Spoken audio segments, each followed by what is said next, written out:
هنيئا لإبراهيم لاح هلاله هلال بدا للناظرين جماله. أعوذ بالله من الشيطان الرجيم. بسم الله الرحمن الرحيم. الحمد لله رب العالمين، والصلاة والسلام على أشرف الأنبياء والمرسلين سيدنا محمد وعلى آله الطيبين الطاهرين حق قدره ومقداره العظيم. إلهي كم دعوتني فحال دون الإجابة الذنوب، وكم قربتني فأبعدتني البوائق والعيوب. قد أحاطت بي الأعداء واحتوشتني الأهواء، فأسألك متوسلا إليك بنور وجهك الكريم وجاه نبيك العظيم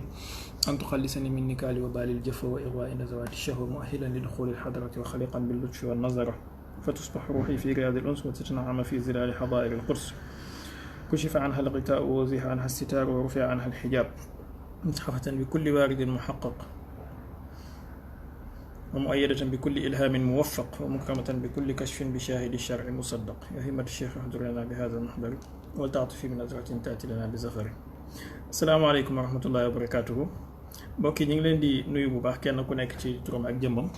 daa mel ni gëj nañu live trop à part cours samedi ak dimanche yi. Bon, live bi c'était un live bu ma promettroon que ne dinaa ko def démb, far yàlla def ma amoon contretemps, mais ma ne xaar ma fay ko tey parce que xaw ma su ma rëccee kañ laa koy mën a kiyaat. Donc dañuy essayer ñu def ko à la fois ci Facebook ak ci TikTok, donc c'est simultané. Fenn fu nekk fu leen gën a rek am na lu ko gars yi di waxee nag, man je comprends pas terme yu mel noonu, waaye daal ñu ngi wax xaw ma tapoter leen xaw ma lan. Donc vous savez ce que vous avez à faire, wala vous pouvez faire. Voilà, ñoo bokk daara ji. Man naa féetoo wax ji, yéen ngeen féetoo beneen liggéey bi, fexe ba gars yi bu ñu saboter live bi et tout. Alors pour revenir un peu, dafa am ay questions yu ma souvent j'ai l'habitude de demander à ce que les gens suggèrent seen thème yu ñu bëgg. Bien vrai que am nañu benn série bu tudd Qui était autour du prophète, mais parfois mën nañu def hors série boo xamante ne dañuy waxtaanee leneen. C'est tout à fait normal. Cela ne veut pas dire que dañuy woote ne dañoo xam lépp wala nangam. Non, juste que dafa baax ngay may cër ñi lay déglu, ñoom tamit ñu am seen mot à dire ci li ñu bëgg nga waxtaanee. Yonent bi sallallahu alayhi wa sallam dafa bokk ci teggin yi mu jàngale sax ci diggante borom kër que ne warul di lekk chaque jour à son goût, maanaam léeg-léeg dafa baax muy lekk au goût ci ay njabootam. Maanaam yow borom kër gi souvent dafay baax nga laaj say njaboot lan la ñu bëgg ñu togg. Voilà. Bu dee yonent bi alayhi salaatu wasalaam moom moo ñu jàngal loolu, donc war nañu ci waxtaan bu ñu mën a def wala jàng bu ñu mën a def souvent ñuy laaj mbokk yi lu ñu bëgg ñu waxtaanee, ñu koy waxtaanee. Loolu rek moo tax ñuy demander à ce que les gens ñuy suggérer thèmes yi. Donc je vais aller directement et rapidement aussi. Alors question yi ñu posé woon ci publication bi ma defoon démb moom laay njëkkee. su ma paree yéen ñi nekk ci TikTok bi di ngeen mën a envoyer demande su leen neexee. On a fii ak 1 heure de temps peut-être, mën ngeen envoyer demande après ñu ngeen yéeg ñu waxtaan. ku envoyer demande dinaa ko dugal mu wax li mu bëgg a wax. question yi itam ngeen baal ma, du ma mën a traiter yëpp parce que dafay yàgg te du ma ko mën a traiter en profondeur, mais dinaa ko survoler benn bu ci nekk. Bu ngeen amee tamit ay questions yi ngeen di poser ci chat bi wala ci commentaire yi, mën ngeen ko def. Alors ki njëkk mu ne cheikh bi doo ñu waxtaanal ci Cheikhu Tidiane, may ñu loolu. Mu ngi tudd Amadou Djibi Thioy. Bon, wax dëgg yàlla waxtaan ci Cheikhu Tidiane, waxtaan ci Baye Niass, c'est des choses yoo xamante ne man su ma amoon lu ma gënal ma di ko def tout le temps, d'accord. Mais yàgg naa wax ne man je considère que tool bi dafa yaatu te am na ñoo xamante ne matin midi et soir ñi ngi waxtaan ci Cheikhu Tidiane. Et man sincèrement bëgguma nekk genre bëgguma nekk mel ni kuy concurrencer ak nit ñi ci seen thèmes yi ñuy traité, wala kuy nëbb kenn ci li muy wax. Lii ñu ma yàgg topp depuis jamono bi ñu nekk ci groupe WhatsApp yi xam nañ ko ci man. Saay bu amee suñu mbokk boo xamante ne mu ngi exceller ci benn thème di ci waxtaan, je préfère bàyyee ko thème boobu man ma dem di wax ci leneen. donc bu fekkee chaque jour am na ñuy wax ci benn thème bi et ñu ngi koy def façon bi mu gën a rafetee je pense que mën naa leen na suggérer ñooñu ngeen déglu leen ci loolu. Par exemple tey jii ku bëgg ma waxtaanal ko ci Baye je peux lui suggérer des livres yu Seyd Boucar Niang bind wala ay waxtaanu Seyd Boucar Niang wala ay waxtaanu Ahmed mu Pape Cheikh wala ay waxtaanu Cheikh Mahi Cissé man ñooñu dama leen di déglu ci Baye.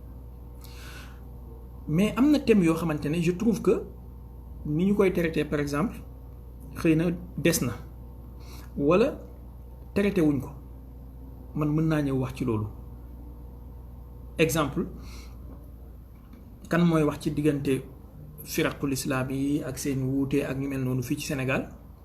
am na ñu koy def mais bëriwul te anam bi ñu koy defee tamit souvent c'est galvaudé donc je pense que loolu dina baax man ma ñëw indi ci sama grain de sel. Mais loolu tamit du tere wax dëgg yàlla saa yi bu ñu ko jot bi mayee mën nañ ci wax parce que itam sujet la yu yaatoo yaatu yoo xamante ne soo ci duggee doo ci mën a cof rek génn. waxtaan ci Cheikh Tidiane tey ji soo ñëwee doo ko mën a def ci 30 minutes à moins que nga bëgg a biaiser sujet bi. Voilà quelques des raisons yi tax souvent ngeen may demander loo xamante ne maa leen ko gën a bëgg mais ma koy tardé du ma ko def muy waxtaan ci Cheikh Tidiane wala waxtaan ci Baye wala waxtaan ci Maarifa wala waxtaan ci yenn affaires yi.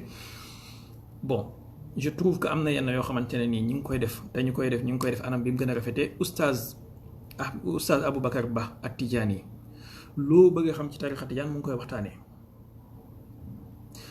Boucar Niang Ahmed Papa Cheikh loo bëgg a xam ci Baye ñu ngi koy waxtaanee. Cheikh Mahi Cissé loo bëgg a xam ci diwaanu Baye mu ngi koy waxtaanee. Donc soo ñëwee daanaka redondance ngay def ak répétition et man vous savez que j'ai la phobie de redondance dama ko bañ dama ko ragal voilà bëgguma ko. Chaque jour di répéter les mêmes choses yi nit ñi di wax nga xam ne ku taal kase di mën na ko déglu fu nekk. Ça c'est 2. Troisièmement bis bu ma gisee ku wax ci Cheikh Tidiane loo xamante ne warut a wax loolu ma jàpp ne war naa mën a défendre Cheikh Tidiane ci anam boobu laa mën naa taal sama micro défendre ko. Exemple jamono bi ñu nekk ci groupe WhatsApp yi suñ doomi bàjjen yi chaque jour ñu ñëw attaquer Cheikh Tidiane tariqa Tidiane nangam là j'étais en première ligne. Voilà man maa nekkoon hadisu malaanu wasifa a'uzu billahi min kalimati ana jàmbu xeebu bi moo ko njëkk a génnee ci Sénégal. Voilà yu mel noonu daal maanaam aspect yu mel noonu nga xam ne doo toppandoo kenn mais tamit doo encombrer kenn man loolu laa préféré sincèrement.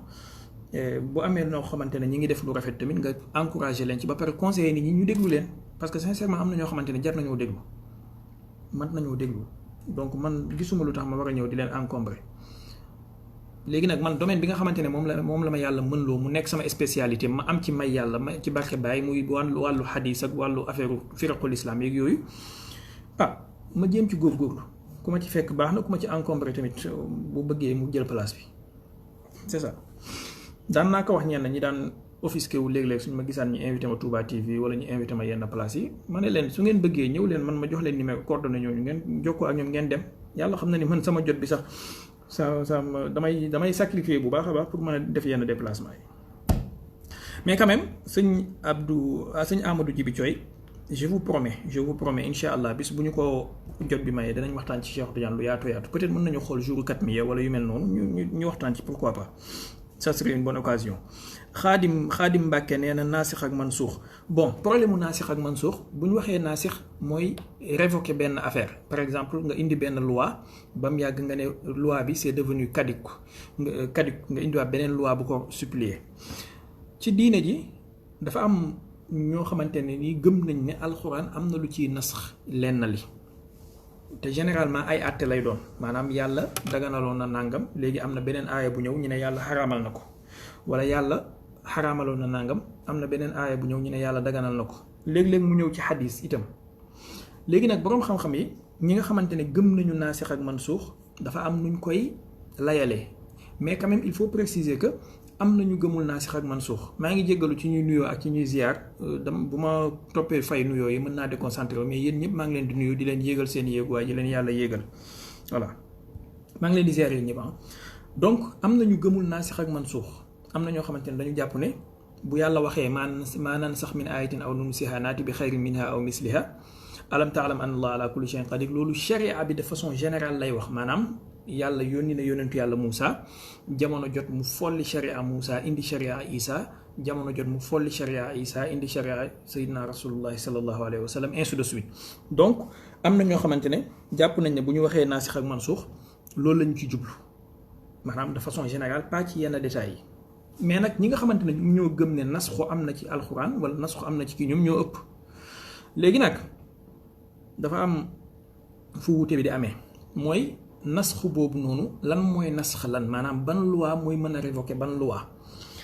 wuute amul ci seen biir ñoom ñi gëm loolu que ne alxuraan mën naa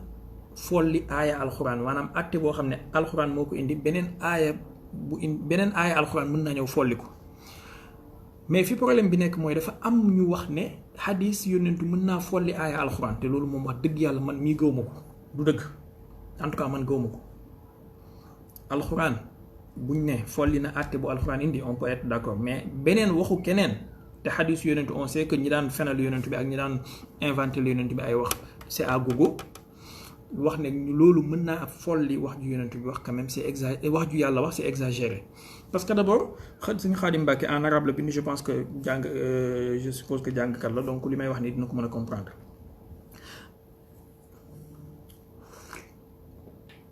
dafa am lu ñuy tuddee qat'i yu subut ak qat'i yu dilaala am lu ñuy tuddee zanni yu subut ak zanni yu dilaala maanaam alquran léppam qat'i yu subut la xadis yëpp à l'exception de xadis mutawaatir bon def leen ko entre parenthèses prenons xadis yëpp zanni yu subut lañu alquran yëpp qat'i yu subut la xadis yëpp zanni yu subut la mais alquran dafa am qat'i yu dilaala ak zanni yu dilaala ci biir xadis tamit dafa am qat'i yu dilaala ak zanni yu dilaala léegi nag qat'i yu subut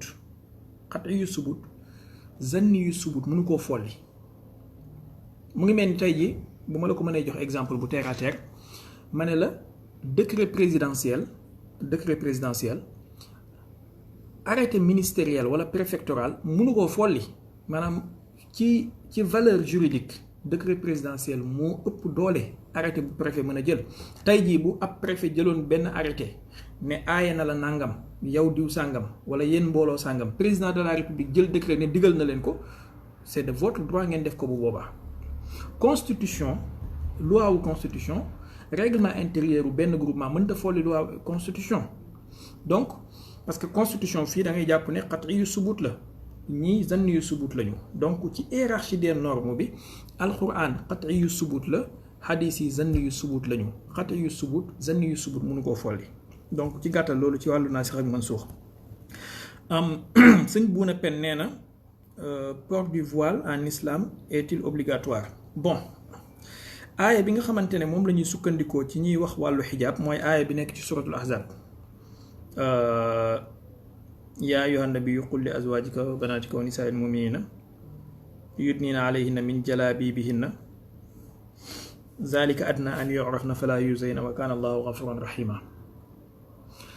am na boroom xam-xam yu bari yu jàpp ne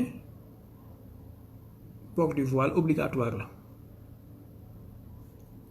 mais man su ngeen bëggee am sama avis man dama gëm ne port du voile c'est une autorisation mais c'est pas une obligation man lii mooy sama avis je peux me tromper et je peux revoir ma position pour X raisons mais pour l'instant dama gëm ne port du voile c'est une autorisation c'est une recommandation mais c'est pas une obligation. Il y a une différence nag am na différence entre recommandation ak obligation. boo jàngee Ibnu Ashir lii chaque jour ma wax ko fi boo jàngee Ibnu Ashir dafa am benn bayit bu am solo bu mu wax ci commencement bi mooy ahkaamu hukmi shar'i xamsatun turaamu fardun wa nadbun wa karaahatun xaraamu fa ma amarul juzim fardun wa duna jazmin mandubun wasim zu nahyin makruhun wa ma hatmin xaraamu ma azul wajhayni mubaahun za tamaam. boo comprendre xaajale boobu mu def juróomi xaaj yooyu noonu da ngay comprendre fan ngay placer lu ñu wax sous forme de recommandation ak lu ñu wax sous forme d'obligation. donc man pour l'instant encore une fois sous réserve de me tromper et sous réserve de revoir ma position pour l'instant dama gëm ni port du voile c'est une recommandation mais c'est pas une obligation. Voilà, on peut avancer. En plus am na voile yoo xamante ne moom ce n'est pas islamique lu mel ni voile intégral c'est pas islamique c'est culturel c'est arabe dama koy wax en français parce que xam naa ne ñuy mën a déglu yàgg mais dama gëm ne niqaab yeeg yooyu gars yi di sol ba dese affaire négligence c'est pas islamique voilà. Par contre muur sa karaw comme foulard wala yooyu ça peut être islamique mais ay comme yi gars yi di def mel ni ay ninja moom c'est pas islamique loolu moom c'est purement arabe voilà. Entre recommandation ak obligation c'est pas la même chose donc recommandation boobu ba nga xasee wax recommandation quel que soit ko mën a wax moo xam muy yàlla wala muy yonent bi recommandation ak obligation c'est pas la même chose. Baye Niass ak diplomatie Cheikh Touré moo ko laaj nee na Baye Niass ak diplomatie bon je vous recommande ngeen suivre Serigne Boucar Niang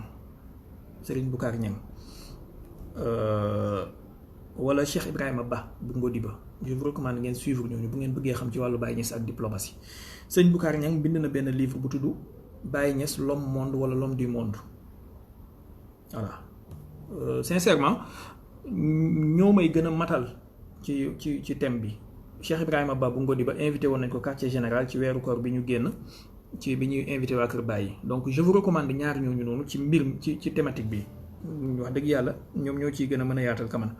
Sëñ Boucar Niang non seulement daf ci yaatal mais tamit dafay indi sax yenn archive diplomatique yeeg yenn lettres yu Baye yu daan dox digganteem ak ambassadeurs yeeg président yeeg voilà chancellerie yeeg yooyu donc vraiment c'est un sujet très très large boo xamante ne je vous recommande yéen ñi may déglu te bëgg ma wax ci Baye Niass ak diplomatie je vous recommande humblement Boucar Niang ak Cheikh Ibrahima Ba bu Ngodiba. Je cours Mamadou Mahi Ndiaye nee na je cours depuis des mois ci géopolitique actuelle bon am na ñeneen ñu poser même question bi ci wàllu Israël Palestine ak ci wàllu Amérique Donald Trump ak Kamala Harris. Je vais ramasser le sujet def ko benn. Mamadou Mahi Ndiaye posé na question bu mel noonu ak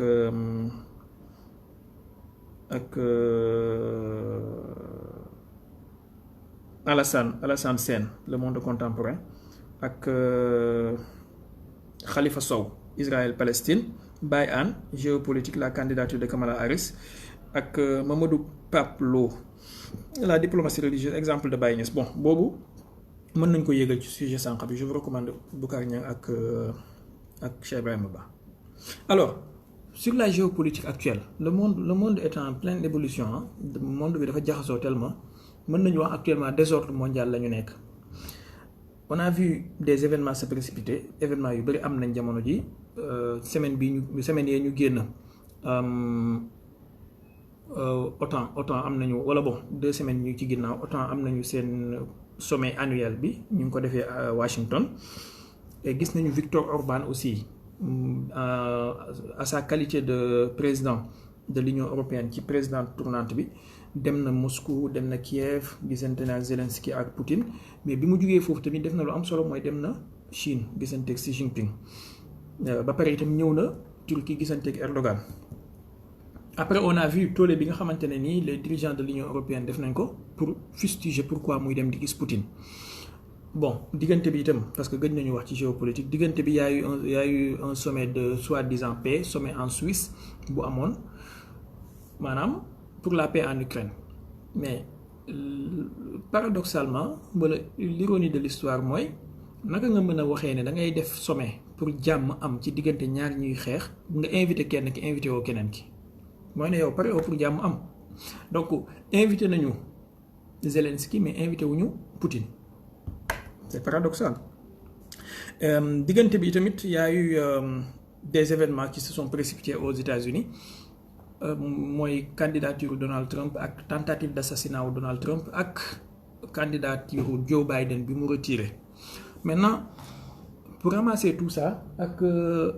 Jeux olympiques yi di am on peut dire que d'abord Donald Trump am na 98% de chance pour nekkaat président sauf cas de force majeure bu am bu kenn xamul bu surprise générale mais pour l'instant 99% de chance Donald Trump dafay dellu siwaat surprise mën na am nag les démocrates Joe Biden xamoon nañ ne mënta dem mais d'abord boo xoolee lettre bi ñu publier que ne Joe Biden moom dafa désister pour nekk candidat ak beneen lettre bi ñu publier 4 minutes après que ne mu ngi soutenir Kamala Harris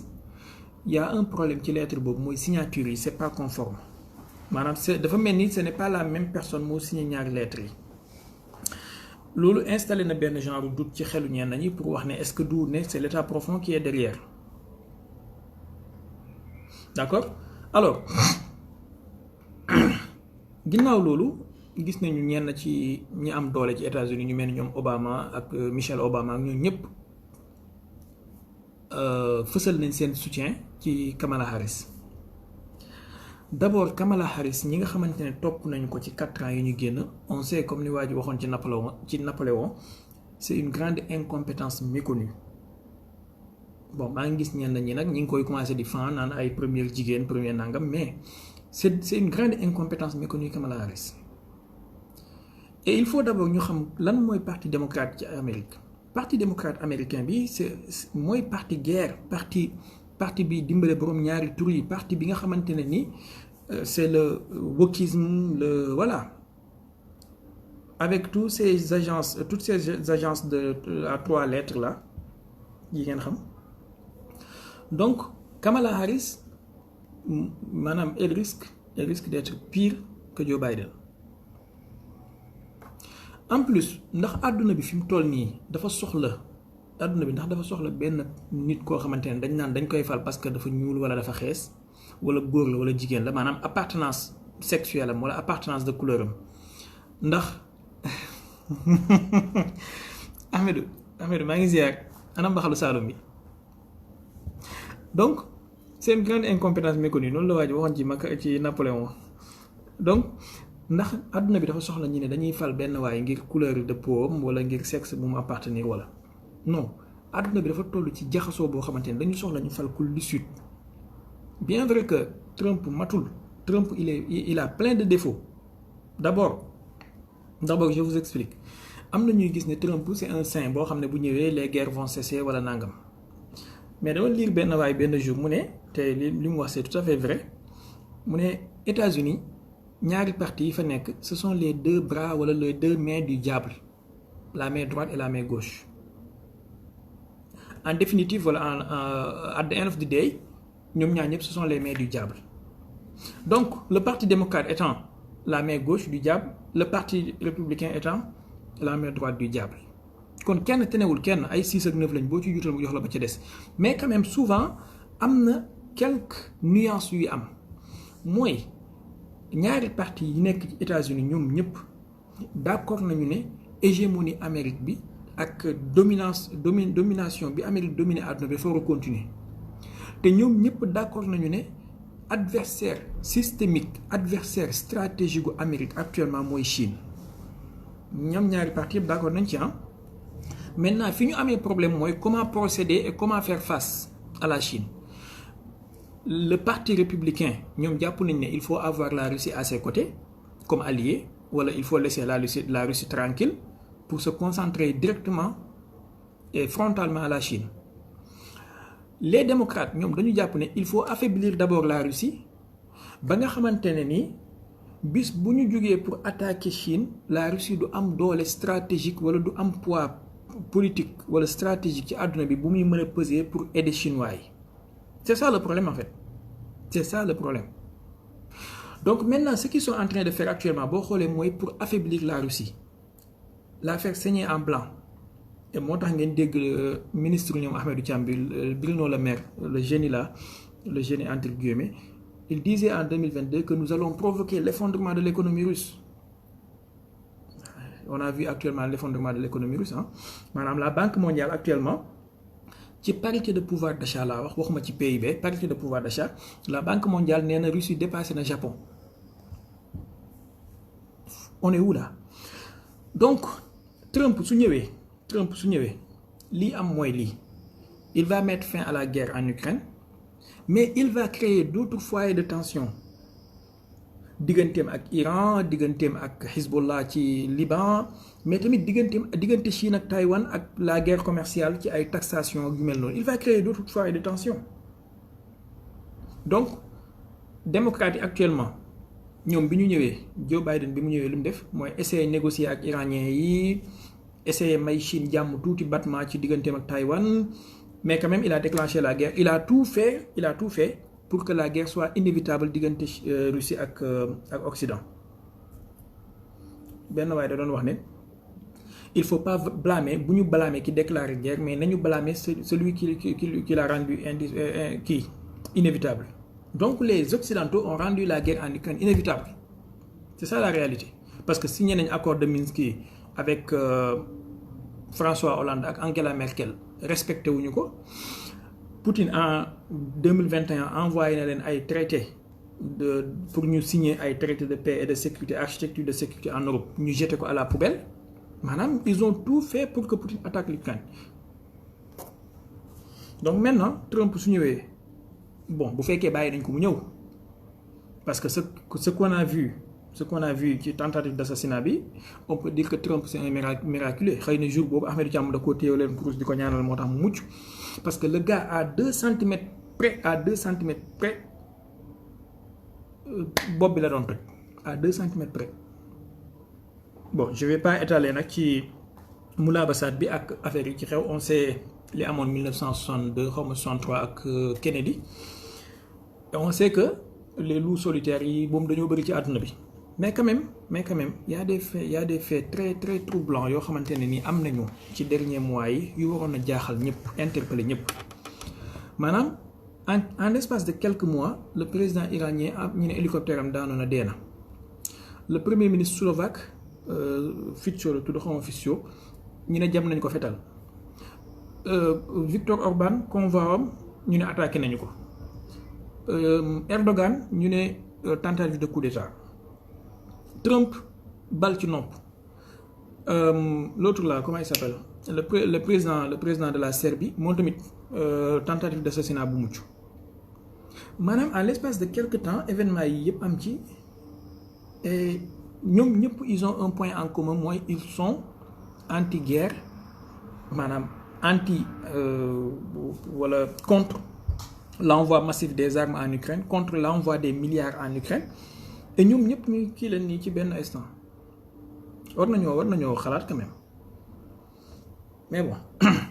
pour ne pas être comme les gars yi di wax ku fi ragal a nekk complotiste wala ku fi ragal ñu taxé la de complotiste, tu es obligé de te conformer ci li gars yi bëgg. Ñoom la rek. Maintenant, Iran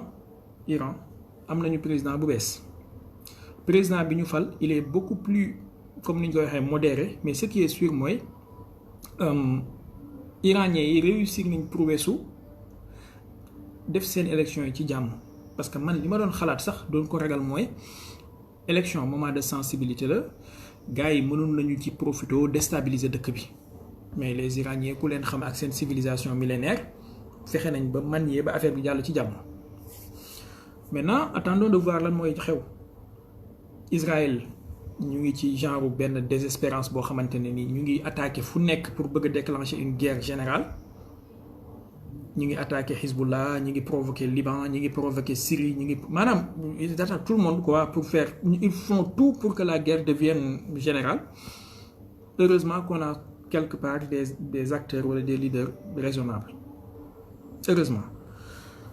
sinon affaire yi jaxasoo woon na bu yàgg. Et ñoom fi mu toll nii kaw boobu moo leen arrangé en fait parce que bu ngeen xoolee ouverture Jeux olympiques yi ñu def barki démb maanaam blasphème bi ñu fa def ak la scène bi ñu wokisé ak le cheval de l'apocalypse ak la tête de veau bi ñu maanaam ces gens là en tout cas ci moment bi ñu toll nii mooy la vie humaine au temps des robots voilà. Sen titangue yëpp nag mooy Trump dellu si waat parce que bu dellu si waatee ce qui est sûr il va prendre des décisions qui vont pas plaire bon man sincèrement awma choix diggante Trump ak Kamala Harris wala whatever ñoom ñëpp a yem l'essentiel mooy seen décision dina am impact ci àdduna bi mais dafa am kenn ci ñoom koo xamante ne moom mooy gën a fësle ko keneen ki mais ñoom ñëpp a yem.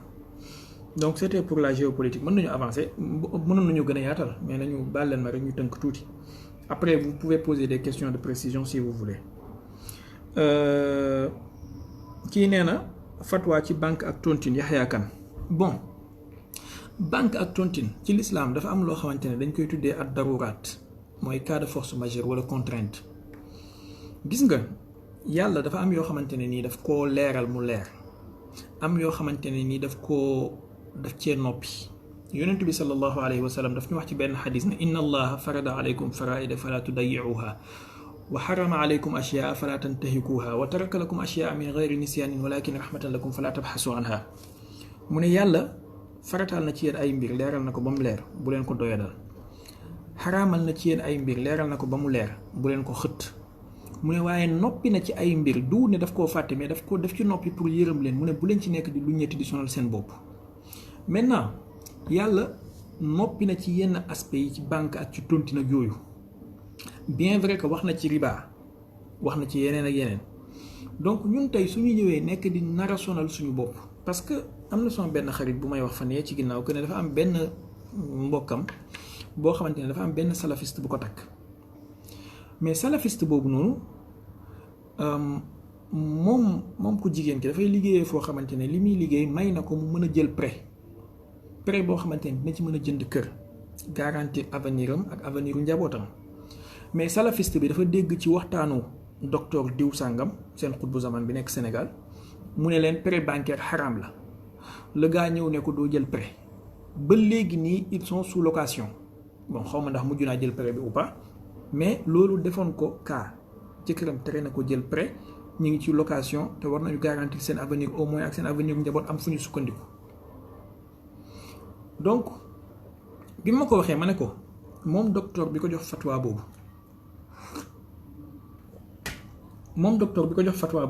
moom waxuma la kër boppam waaye ay kër la yor ay kër. donc mu ngi lay tere loo xamante ne ni pour sa suturaak bopp ak sa njëriñu bopp moom garanti na loolu ba pare il n'est plus dans ce nekkul ci circonstance boobu.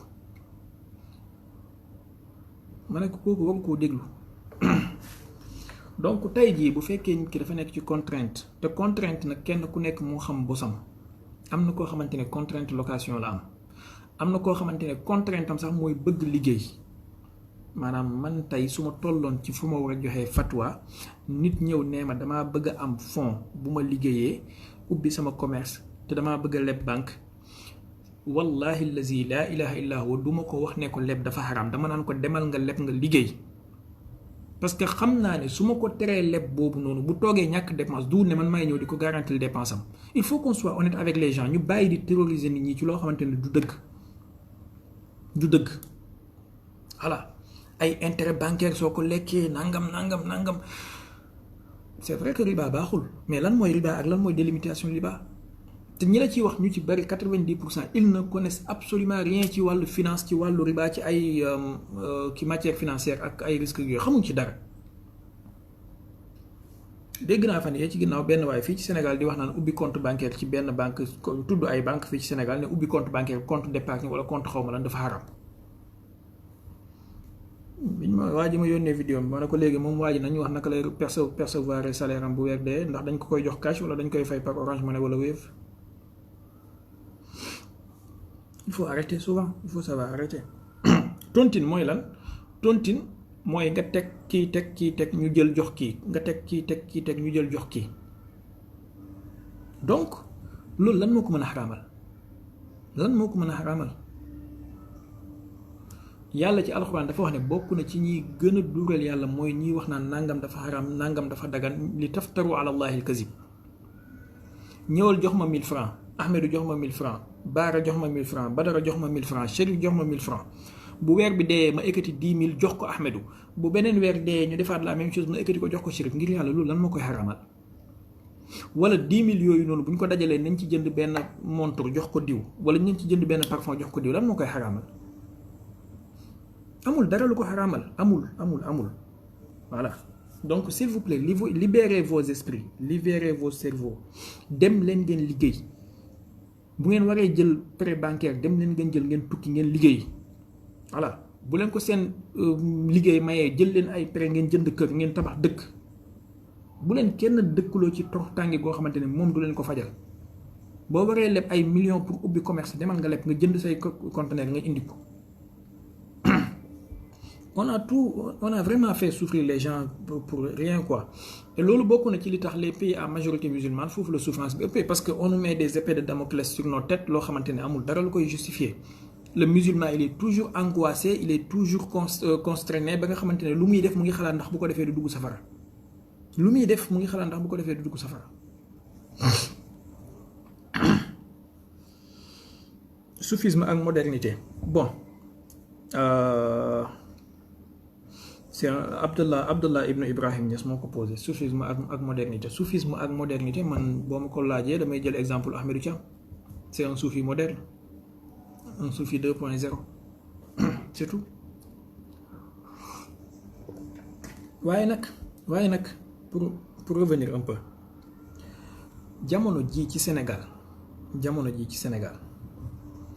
sufiyanke yi wax dëgg yàlla ngeen baal ma mais dañoo war a jàngi te dañoo war a teg ay méthodes d'enseignement yu ñuy dimbalee suñuy adeptes dama leen di nettali anecdote boo xamante ne démb la xew ci man dafa am benn mbokk bu ma woo taalibe Baay la mu ne ma dimbale ma dama am question yu mën a bëgg a poser balaa ñu may defal lavage de cerveau ma ne ko maa ngi lay déglu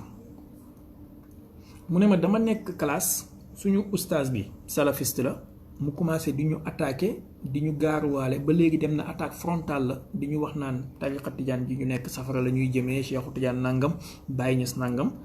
ba pare mu indil ñu xadis boo xamante ne ni man démb laa koy soog a dégg ma ne ko ban xadis la mu ne ma daf ne yonent bi nee na xeet bi danañ xàjjalikoo 73 parties 72 yëpp safara lañ jëm benn moo ci dem aljanna mu ne ma wax dëgg yàlla mbir mi jaaxal na ma bi ma ñibbisee ba léegi j'arrivais pas à être lucide nangam ak nangam ma bëggoon ci ay leeral d'abord bi ma waxee loolu dama am ñeewent ci moom mais dama sentir culpabilité benn côté culpabilité bi mooy lan mooy bu fekkee ne ñun et li may wax nii ci sama bopp laa ko commencé bu fekkee ne ñun ñu ngi def ay daayira tous les jours chaque guddi àjjuma ñi ngi dajaloo waxtaanal suñuy taalibe ci ay xadisu yonentu ak lu ci aju ba salafiste yi di leen indil xadis buñ mësta dégg on a une part de culpabilité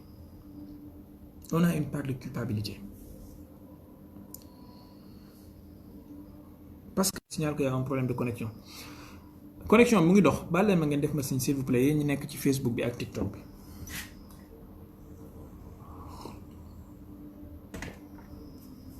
voilà mu ngi dox yéen ñi nekk ci Facebook bi def leen ma signe bu dee connexion bi mu ngi baax s'il vous plaît ma continuer alors ma ne am nañu part de culpabilité ci gisuma seen commentaire yi ñu nekk ci Facebook bi mais je continue quand même am nañu part de culpabilité ci suñu wàll bu fekkee ne suñu taalibe yi bu ñu ñëwee amuñu benn programme jàngale bu ñu leen tegal boo xamante ne dana leen mën a garantiral benn force intellectuelle bu ñuy mën a défendre seen pas-pas ba nga xamante ne ni salafiste bi wala diw sàngam wala chia bi wala diw du ñëw fëkk leen. Imaginez le hadith wax ne 73 parties 72 aljana lañ safara lañ jëm benn moo ci dem aljana hadith bu mel noonu ak ni mu siiwee moom mu ne démb la koy soog a dégg te pourtant lu mu gàtt gàtt def na ay année ci tariqa lan lañ ko doon jàngal kon lan lañ ko doon wax kon et liñ ko doon jàngal ak liñ ko doon wax noonu yépp pourquoi bi mu déggee loolu mu koy def mu koy jax-jaxal. Je sais pas si vous arrivez à me comprendre mais vraiment man affaire bi dafa ma tristesse la ma mujj def finalement donc li ñu war bokk na ci mooy ñu teg méthode boo xamante ne ni au lieu ñuy toog di nettali taalibe yi ay gént di leen nettali ay waxu dof di leen wax ay xaybiyaat naan leen ay lampe bi mooy yàlla connexion bi mooy Cheikhu Tidiane téléphone bi mooy Baay application bi mooy muqaddam diw au lieu ñuy dajale taalibe di leen wax loolu ngël la nañ leen jàngal c'est vraiment triste hein c'est vraiment triste ouais y a quelques problèmes de connexion apparemment ci waa Sonatel la bon j'arrive pas à comprendre qu'on Sonatel seen connexion pourquoi mu mel nii te pourtant kii bu fibre optique bu méga kii bi laa yor bu mag a mag bi laa yor mais bon Sénégal moo mel noonu léegi espérons que état bi dina ci jël ay mesures donc ma ne wax dëgg yàlla war nañu góorgóorlu maanaam toog di waxtaanee maarifa suba ak ngoon guddeeg bëccëg ci télé yeeg rajo yi ak ci daayira yi amul njëriñ na ngeen ma baal li may wax nii ku mu écorché na ma baal mais amul njëriñ dès lors que ki ngay waxal maarifa noonu bu génnee dajeeg benn salafiste bu ci benn jotaay mu jax-jaxal ko donc au lieu ngay toog di wax loolu ubbil téere nga jàngal ko ne ko lii mooy sa diine nii mooy say farata lii mooy say sunna lii mooy say mandubaat lii mooy say waajibaat lii mooy sa xadisu yonentu lii mooy say aaya alxuraan lii lay firi bii lii lay firi bii lii lay firi waaye toog naan ko non télé bi mooy yàlla décodeur bi mooy yonentu nu mu tëddee baafal yi mooy Cheikhu Tidiane kamoon naaw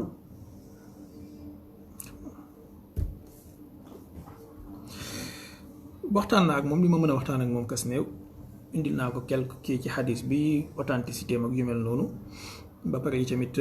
wax ko ci yenn borom xam-xam yi wax après j'ai senti que dafa mel ni dafa amaat souffle de vie bu bees ma ne ko góorgóorlu mu ne ma lii mosuma koo dégg ma ne ko góorgóorlu proposé wu ma ko mu changé mu xaddam proposé wu ma ko mu dem fenn wala mu ñëw ci man dama ko ne góorgóorlul mais au fond de moi xam naa ne on a un problème donc si on parle soufisme ak modernité man dama gëm ni wala dama jàpp ne soufisme li ci jiitu mooy ñu jàng te loolu moo ñu war ci jamono ji gis ngeen am na ay taalibe yoo xamante ne fi mu toll nii yàlla xam na ne dañ leen koy gus a wax rek waaye gëmatuñu caaxaan yu bari li ngeen leen di wax voilà te li tax ku mel ni Cheikh Mbacke Sakho wala ku mel ni ab salafiste ñoom Alpha Ba et les autres là lu tax ñu leen di sonal di leen di fëkk seen yenn taalibe yi mooy parce que dañoo teg ci seen loxo loo xamante ne yéen muqaddam yi tegu leen ko ci seen loxo taalibe yi balaa affaire bi di ma gën a métti boo waxee ñu naan la non affaire bi xam-xamu zawq la da nga koy yëg mais xam-xamu zawq la te saa boo toggee nekkatul xam-xamu zawq kon xam-xamu propagande la xanaa il faut arrêter sincèrement il faut arrêter bu fekkee nit ki nag yàlla nattu na la amoo xam-xam bi war a tax nga waxtaan maanaam jamono bi jàng jotee jàngi woo woon amal mandute ak stratégie wu garder ce silence parce que même silence aussi souvent ça aide Baye Niass da daan ubbi téere di jàngale da daan wax nit ñi seen diine mais am na ay taalibe yoo xam ne tey saay boo leen déggee ñi ngi wax ay waxu dof te boo leen laajee seeni farataay diine xamuñu ci dara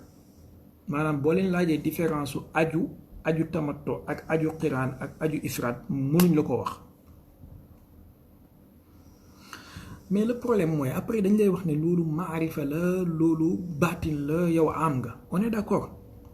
mais xamal ne bu boobaa sa maarifa boobu ak sa baatin boobu c'est local maanaam sa koñ la yem ak sa kër ak say taalibi ak say mbokk ak sa dëkk maanaam Sénégal la yem bu boobaa tu peux pas l'exporter en Malaisie, tu peux pas l'exporter en Chine, tu peux pas l'exporter en Russie, tu peux pas l'exporter en Afrique du Sud, tu peux pas l'exporter au Nicaragua ou en Norvège. Local la yem. Et est-ce que mission bi dafa war a nekk local ndax tey jii da nga toog di wax ak benn salafiste wala benn laa diini koo xam ne gëmul diine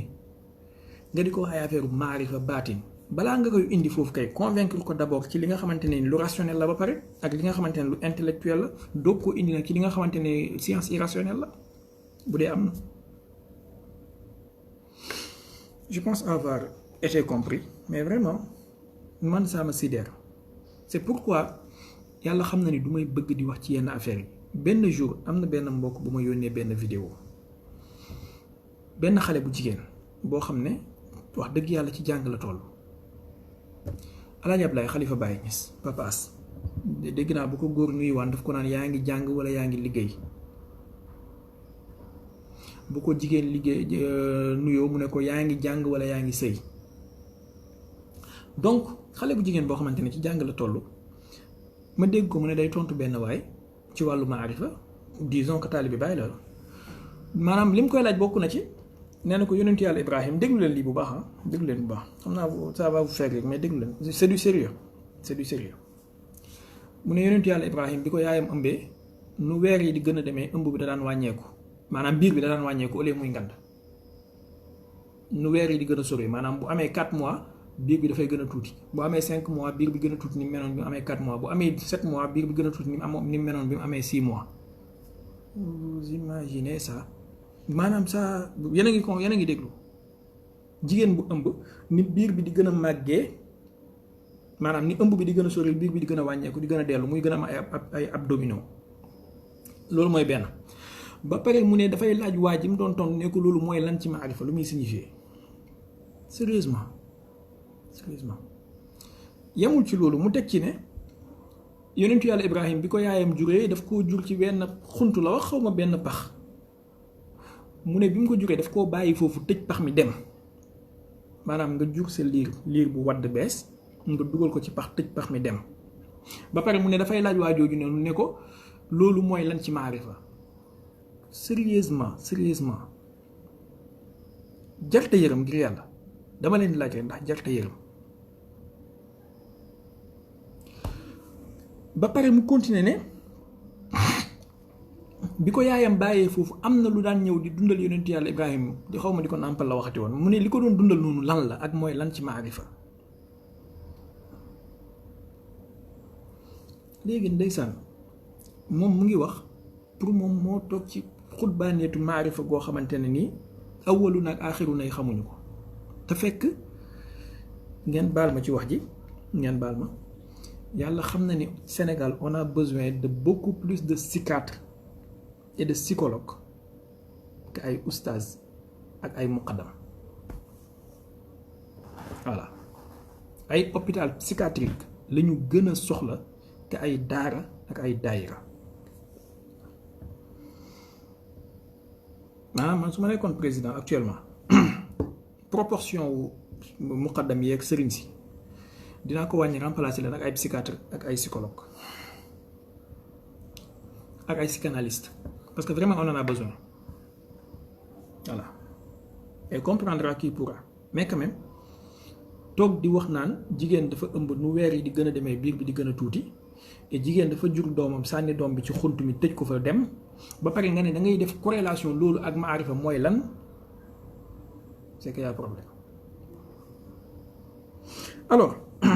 donc soufisme ak modernité soufisme mooy essence su l'islam bu fekkee dégg nañu ko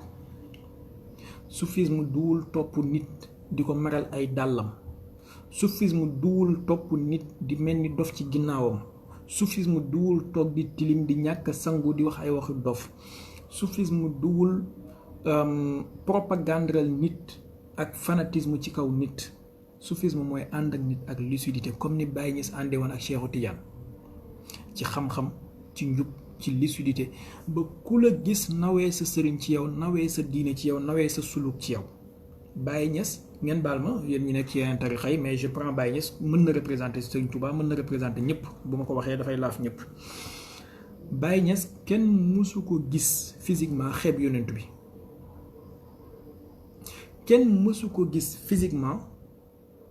jéppi yonent bi sallallahu alayhi wa sallam Baye Niass kenn mësu ko gis physiquement xeeb l'islam wala nga ragal l'islam maanaam boo ko gisee physiquement wala nga gis photom rek daf lay may quiétude ci l'islam da ngay gën a ñemee l'islam mais am na ñoo xamante ne tey jii soo leen dégloo ñuy wax da ngay gën a jéppi li ñuy tuddee l'islam ñoom. am na ñoo xam ne soo leen gisee physiquement da ngay ragal l'islam suñu doom yi bàjjen yi voilà ñoo xamante ne buñ téyee saak sax da ngay foog ne ay bomb ñoo ci nekk. donc nañu gën a góorgóorlu daal wax dëgg yàlla ñu teg mbir yi ci yoon. daayira yi nañu organiser wu ñu am ay cellule xawma kii laa ko pédagogique laa ko mën a waxee xawma bu ko jaree ñu ut ko des cellules pédagogiques yoo xamante ne dañuy am ay téere yu ñuy jàngale di jéem a góorgóorlu jàng xadiis yonent jàng yeneen science su diine ji maanaam lu mel ni usulul fiq lu mel ni usulul tafsir lu mel ni taarix maanaam pas jàng siira ci ay ñoom kaabal axbaar ak waxi dof yi ñuy wax mais jàng taarix ak usulu taarix ça te permet boo waxee quand même ñu naw ki la jàngal ak ki la nàmpal waaye ay xale yu am 15 ans 10 ans 18 ans nga jël seen àdduna nar koo tënk ci ay ordinateur téléphone bi mooy yàlla airpod yi mooy yonentu bi son bi ciy génn mooy bàyyi maanaam baafal bi son raisonnement bi muy joxe mooy muqaddam bi yooyu sincèrement parler ça doit cesser et aussi surtout ñu jàng naxwu jàng sarf maanaam nga xam ne sooy liir sax di nga mën a xam li ngay liir li muy firi voilà mais da ngay gis ñoo xamante ne souvent dañuy liir da ngay halluciné wu ngeen baal ma nag bu dee li ma wax ni écorché na kenn. Si vous avez des questions allez-y posez-les j'essaierai de répondre bu dee yéen ñi nekk ci TikTok bi mën ngeen envoyer demande yéen ñi nekk ci Facebook bi tamit su leen neexee mën ngeen envoyer demande ku ci njëkk a yéeg ma jël ko ñu waxtaan dañuy waxtaan rek. Allah sama jubluwaay dugul attaqué kenn wala sànni baat kenn wala ñàkkee teggin kenn sama jubluwaay mooy in uridu illa lislaaha mastataatu su ma sañoon ni bàyyi def ba ku ko gis respecté Cheikh Tidiane à travers moom ñun ñi mel noo xamante ne ku ñu gis respecté suñu sëriñ à travers ñun moo xam muy murid bi moo xam muy Tidiane bi moo xam muy xaadir bi moo xam muy whatever voilà mbir yi du ay du kii daal du kii mais da ngay gis yoo xamante ne da ngay daf lay métti da ngay boole la neex ak la naqari noppee ko rek et surtout bu fekkee ne médiocrité boobu après moom la ñuy récompenser bu fekkee médiocrité boobu moom la ñuy récompenser moom la ñuy aduler da ngay voilà ala yeti xaal allez-y si vous avez des questions s'il vous plaît j'en ai terminé si bu fekkee question amul ñu daaneel ba beneen ba jëmmi jamono insha allahu rabbul alamin bu fekkee am na ñu bëgg a yéeg xaaral dafa mel ni am nañu envoyé demande ci docteur Ahmed Lo bon ku dugg itam mën ngaa wax lu la neex de l'essentiel daal booy wax xamal ne ñi lay déglu danañ ci xamee yow yaay kan takallam tu'raf loolu la arab yi wax donc ku dugg waxal lu la neex waaye nag xamal ne sa bopp ngay exposé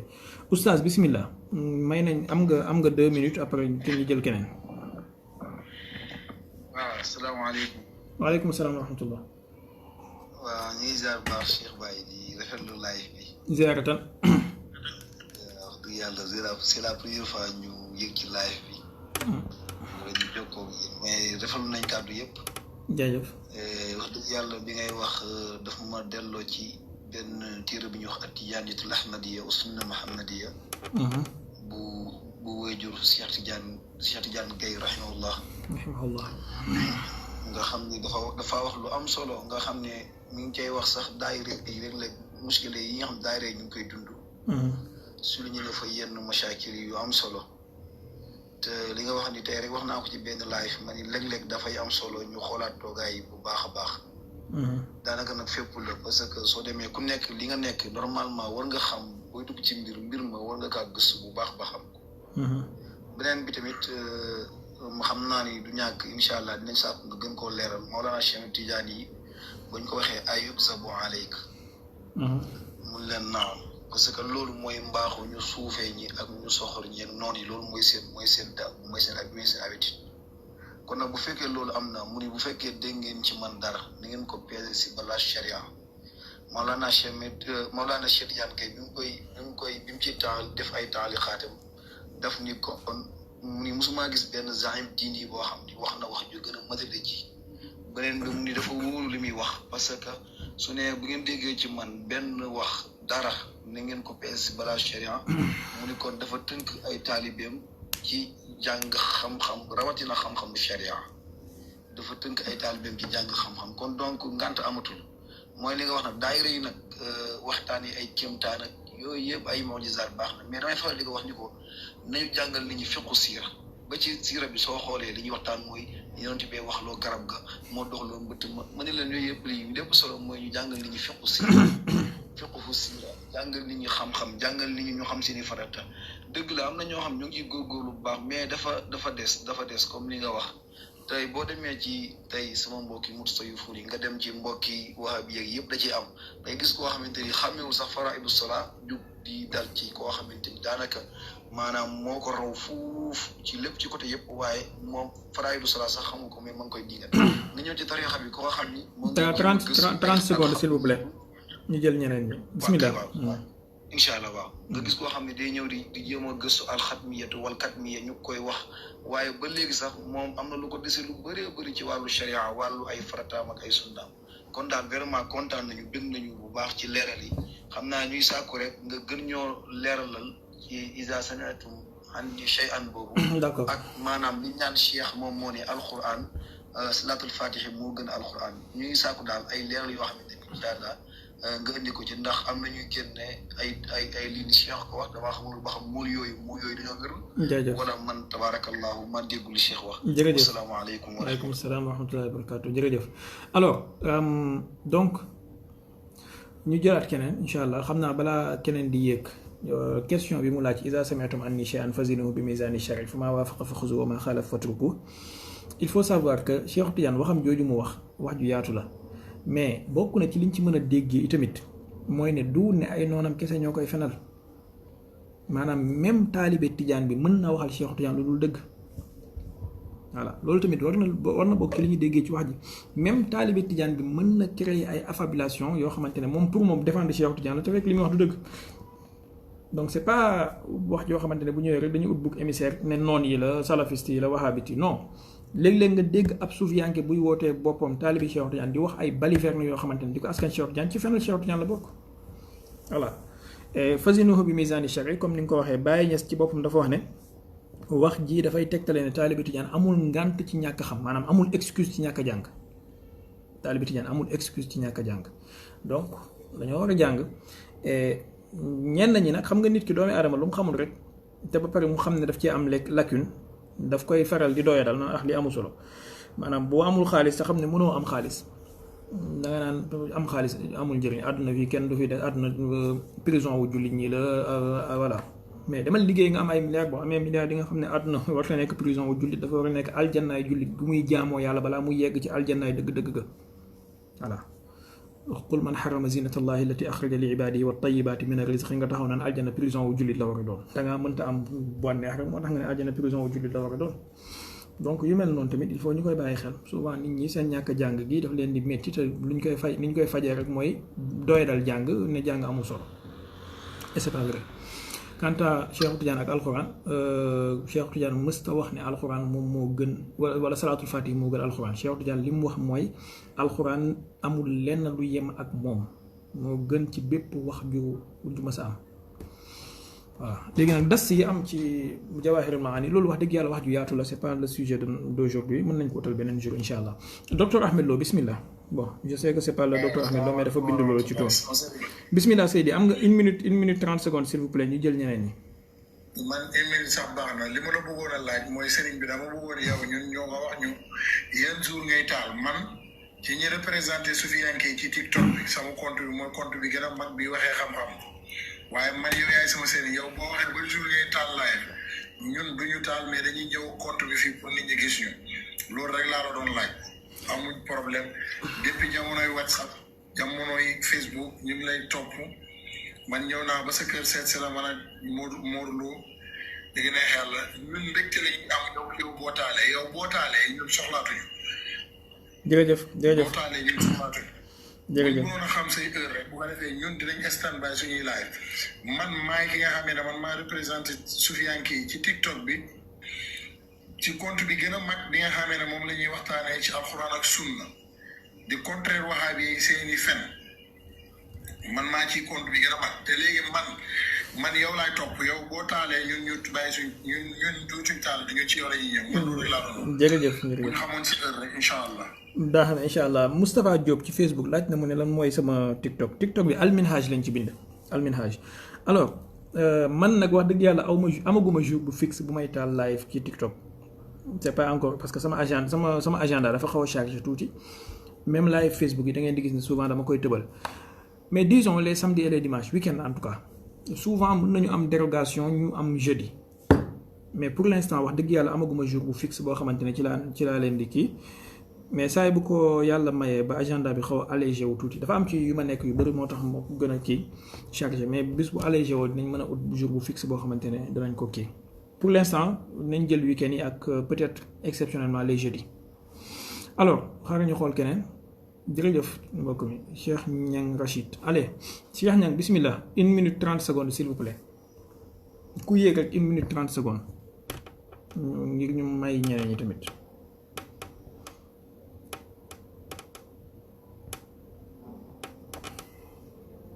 Cheikh Niang dafa mel ni nekku fi donc nañ jël ko aussi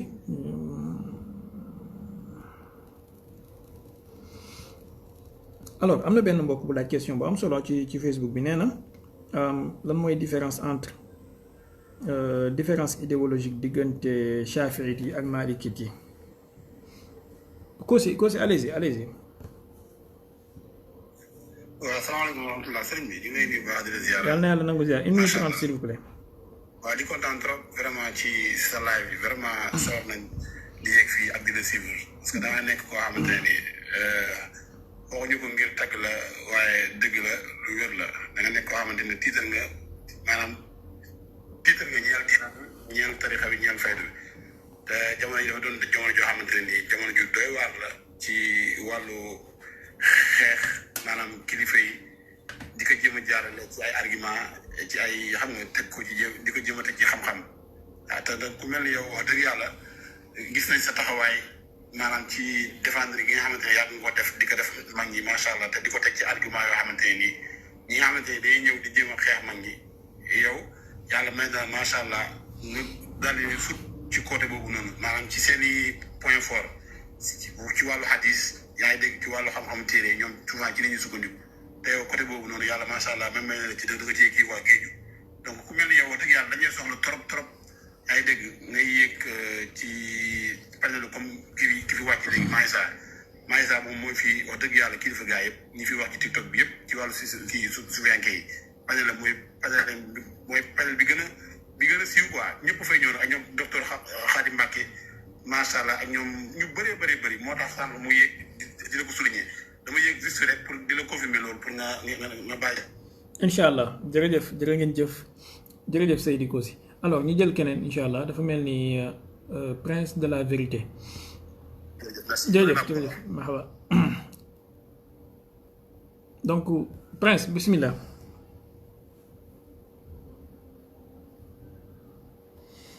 توعدت الأيام لقيا محمد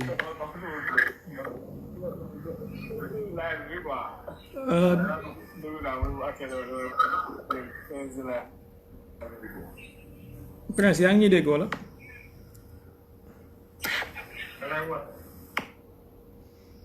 bon dafa mel dafa nekk di waxtaan mën nañu jël keneen Cheikh Tidiane bismillah.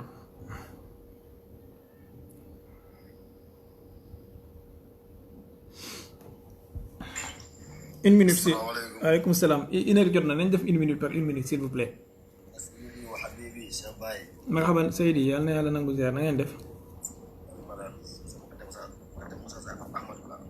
marhaban bikum. maa ngi lay ziar bu baax di kontaan jàmm mbégte. yàlla na yàlla nangu ziar yaa maa am chance rek ci rek tombé ci waxtaan bi wax dëgg fa yàlla ma rafetlu ko lool. marhaban. man ku la yàgg topp yàgg na topp lool sax macha allah. jërëjëf. dama am benn laaj rek ma laaj bi si alquran la tey dama doon nafar tey ma daj ci benn aaya boobu daf maa xaw a jàpp dama ci xaw a gag daal allo salaamaaleykum. maa ngi lay dégg bismillah. waaw benn aaya daal tey laa am ba bëgg daal ci bu ma koy nafar ma bëgg ci leeral ma ci mooy lan mooy suutu Fussilat ci aaya 50 50 ba 52 mooy suñu borom fu ñu waxee qul arahaytum in kaana min indillah summa kafartum bihi man adallu mimman huwa fi shiqaqin ba'id sanurihim ayatina fil afaqi wa fi anfusihim hatta yatabayyana lahum annahu alhaq wa lam yakfi bi rabbika annahu ala kulli shay'in shahid aaya bi daal dama ci xaw a réer ci wàllu prix bi surtout qul arahaytum bi in kaana min indillahi bi foofu dama ci xaw a réer bëggoon nga leeral ma ko incha allah. lan moo la ci réeral lan moo la ci jaaxal. parce que in kaana min indillahi bi qul arahaytum in kaana min indillahi summa kafartum bi boobu parce que in kaana min indillahi boobu daal foofu mooy sama problème in kaana min indillahi in kaana su fekkee am na lu nekk min indillahi ci fa yàlla summa kafartum ngeen weddi loolu moo ma jaaxal daal. non maanaam pour nga comprendre aaya bi da ngay yéeg ci kaw wala in azaqnaahu rahmatan minna min baadi darraa massathu la yaqulanna haza lii wa ma azunnu saata qaimatan wala rujitu ila rabbi inna li indahu lal husna falanunabbiyanna allazina kafaru bima amilu wala nuziqannahum min azabin ghalis mu ne wa iza an'amna ala al insani a'rada wa na'a bi janibihi wa iza massahu sharru fa zu du'aa'in arid léegi nag qul ara'aytum in kaana min indillahi boobu maanaam li xéewal gi nga xamante ne nii mu ngi ko doon weddi bu fekkoon ne xéewal googu ci yàlla la jógee ba pare nga weddi ko naka ngay def maanaam tey ji mu ngi mel ni ma ne la yow nga ne par exemple man du ma jël numéro bu ma enregistré wul léegi man ma ne la imaginel bu dee Diomaye Faye moo la woo président moo la woo ci numéro boo xamul léegi ndax doo rëccu ñàkk jël appel boobu voilà. d'accord. donc ci loolu la doon wax aaya bi nekk ci kaw moom la doon kii noonu. waaw moom la leeral fii d'accord. kontaan nañu bu baax am nga ñoo ngi rafetlu waxtaan bi bu baax a baax di dem ak yow ci jàngale gu leer gi ngay joxe. jërëjëf Seydi. macha allah. jaajëf alors. amiin wa iyaakum amiin marhaba donc ñu jël keneen.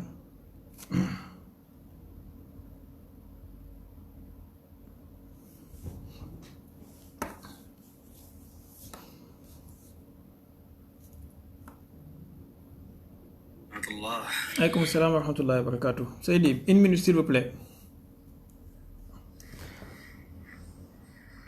Cheikh Baye ñu ngi ziar bu baax a baax. taqabbalallah ñu ngi sant bu baax ziaratan. alhamdulilah macha allah di rafet lu baax jotaay bi. yal na yàlla kontaan yaa rab. ñu yàgg ak yow lool. ndeysaan yàlla ci di la siibur. jërëjëf. ci yitte ji ak yitte ji nga xam ne jox nga ko xam-xam. dëgg yàlla depuis 2017 wala 2016 ba léegi. jërëjëf. ñu bàyyi xel say moo xam yi daan jiitu la ca jamonoy WhatsApp ba ci ahlul hadis ak ahlul alkitab wa sunna ak yeneen i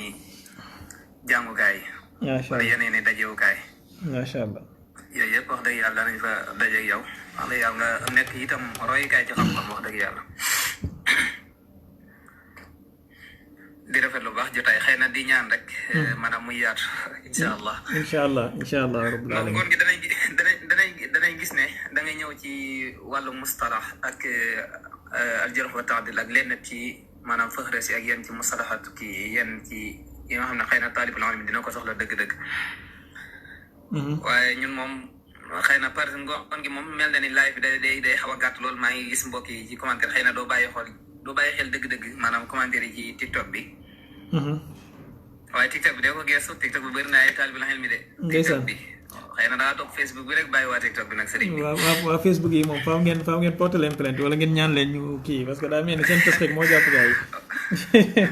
man sama saar gi daanaka mënatuñoo nekk Facebook daanaka. ajaban ndax Facebook moom daanaka léegi moom. waaye TikTok moom daanaka loo ko jox rek la lay loo ko tàmmal rek la lay jox. dëgg la. te comme ñun dañooy faral di suivre kii bi laay fi ngoon gi ñu bëgg jotaay bi di yaatu yenn nit yi boo joxee dars ba pare wala boo defee waxtaan ba pare li fi tukkee ci ay laaj xëy na amaana. man ak ñeneen danañ am ay laaj yoo xam ne concerne li nga doon wax. baal ma tuuti ma leeral loolu c'est que problème bi mooy live ngoon gi live bi ñuy def samedi ak dimanche ci ngoon normalement waruñ ko woon a def waaye waa daara ji may jàngal ci alminhaj parce que dama am plateforme buy jàngale ñooñu ñoo maye ndigal que ne mën nañu may waa Facebook yi ak waa TikTok yi quelques minutes ci live bi 30 minutes wala 20 minutes pour ñu xam au moins ñu am benn idée ci lan la ñuy jàng ci alminhaj bu leen intéressé ñu ñëw inscrire wu jàng maanaam bu ñu coupé live bi dañuy continuer ak ñoom daanaka lu mot waxtu dañuy continuer ak ñoom buñ paree ñoom ñi poser seen question donc live bi ñu bu ngoon gi live waa alminhaj la ñoom ñoo ko may waa TikTok yi ak waa Facebook yi moo tax sincèrement léegi nag question yi ñu ciy mën a poser ak guddaay beeg yi ñu ci codé yooyu yëpp dañ koy mottali ak ñoom ci plateforme bi et loolu moom moo taxoo a jóg jàng mi voilà donc ku mu intéressé mën na inscrire mu jàng ak ñoom. macha allah alhamdulilah loolu. waaw incha allah plateforme bi moom naka lay demee xëy na am na benn mbokk moo bind docteur Ahmad Lo moom moo dàq loolu noonu léegi moom dafay sàkku maanaam soxla woon nañ sa jotaay boo xamante ni maanaam mbokki Soufiane Gueye nekk nga xam ne ñoo nekk ci TikTok bi moom mi moo ko jiitu sax wala boog panel am mooy panel bi ci ëpp doole sàkku benn jotaay boo xam ne xëy na danañ ko sàkku ngir def koog yow incha allahu taala. baax na incha allah maanaam saa bu ko kii bi mayee mën nañ ma envoyer message keroog joxe woon naa numéro bi pour ñi nga xamante ne bëgg nañoo inscrire ci plateforme bi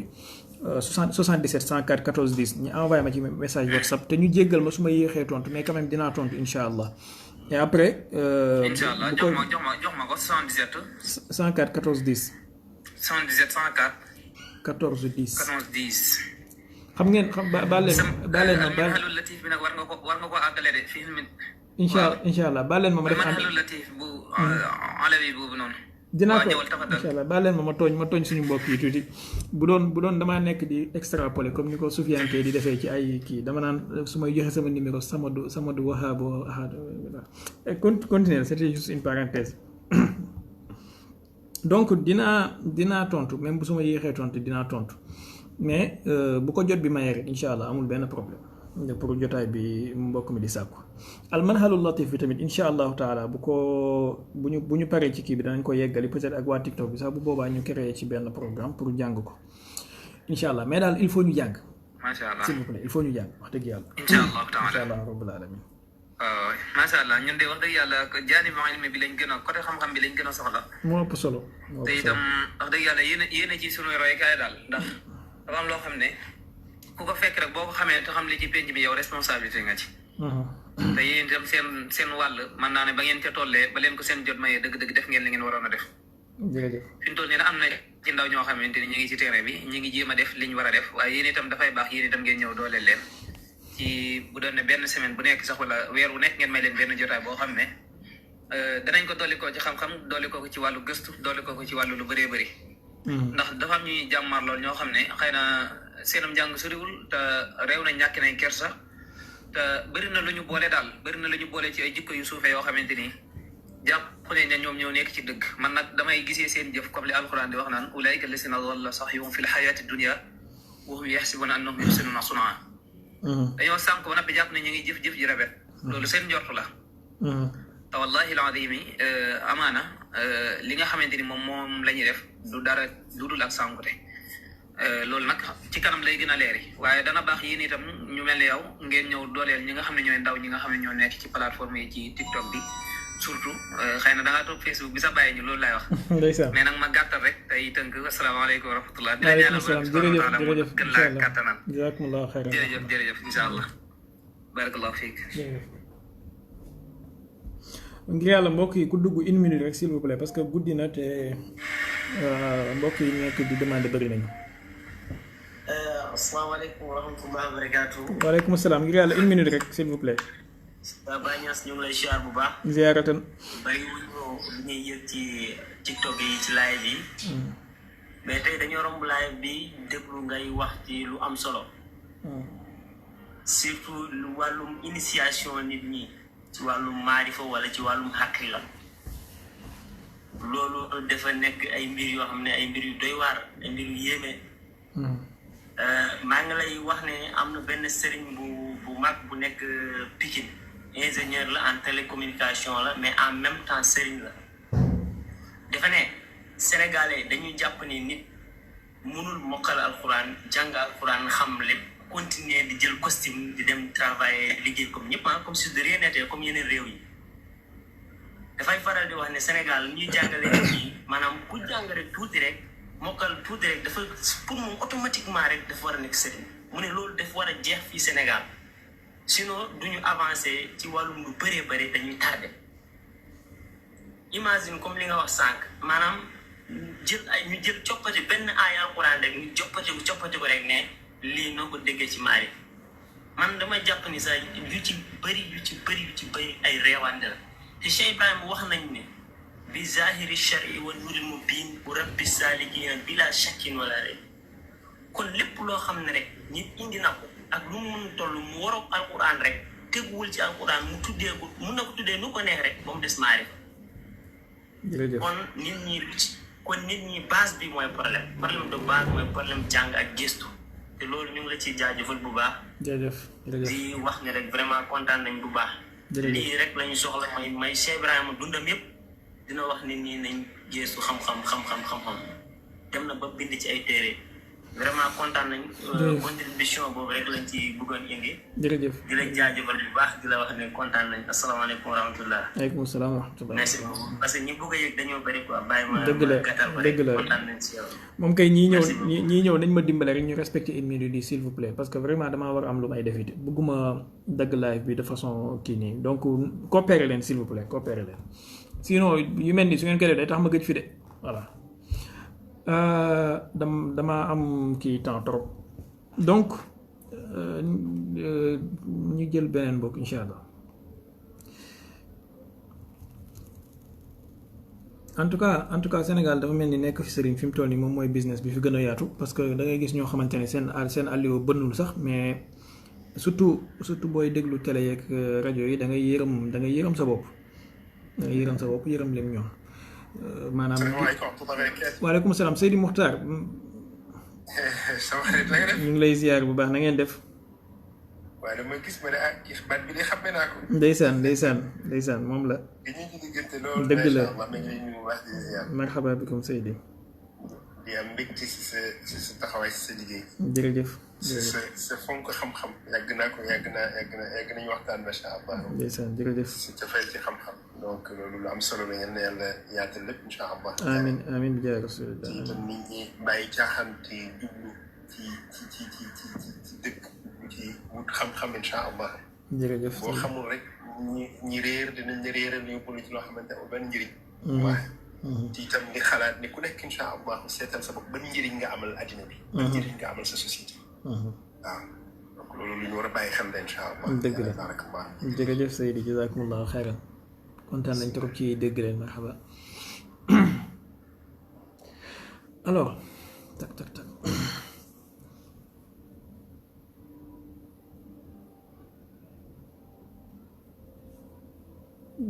alors bu fekkee yéen ñi nekk ci Facebook bi da ngeen a bëgg a yéeg tamit mën ngeen a envoyé demande apparemment Facebook am na nit ñuy envoyé demande wala ngeen ñëw ci TikTok bi ñu coupé Facebook bi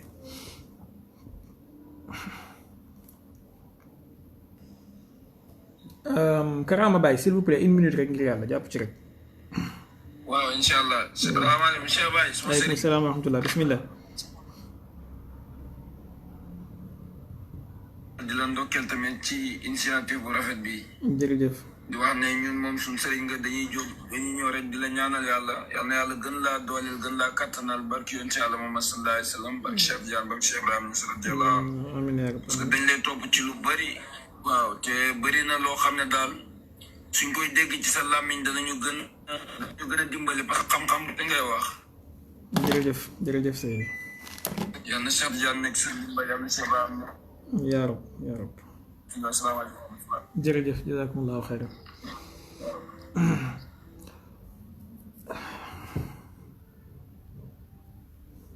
alors ñu jëlaat keneen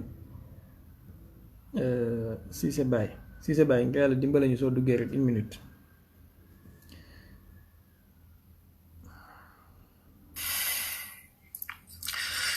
asalaamaaleykum wa rahmatulah Cheikh Baye. waaleykum salaam wa rahmatullah. macha allah ñu lay béggee ñu lay kontaane. jërëjëf. man si ñaar naa lay gërëm. mooy daggate waa bisi di teg xam-xam bu leer nañ te mën ci yow dara seen xol yi dagg mu loolu laa lay kontaane. jërëjëf. macha allah yaa ñuy layal ñun layal boo xamante ni tey yoo xamoo sax fu mu toll yow waa bis bi la gisee dañu tiit ndax xam na ne yow yaa ngi convaincre doomu aadama yaa ngi gis doomu aadama yi su fa yaa ngi leen gis di leen teg si yoon boo xamante ni tey jii nii loolu moom benn kiraale bu doxoon suñu diggante waa bis ñu koy naxee te tey yaa ñu koy leer la war ñu ne xam nga xam-xam boo xamante ni macha allah xam-xam bu leer naññi. dañu ko tegal ñu koy xam. ñaareel ba mooy ñi wootee maarifa te amuñu xam-xamu sariya di wax loo xamante ni tey jii ndax bu ko déggee wax bu ko dof.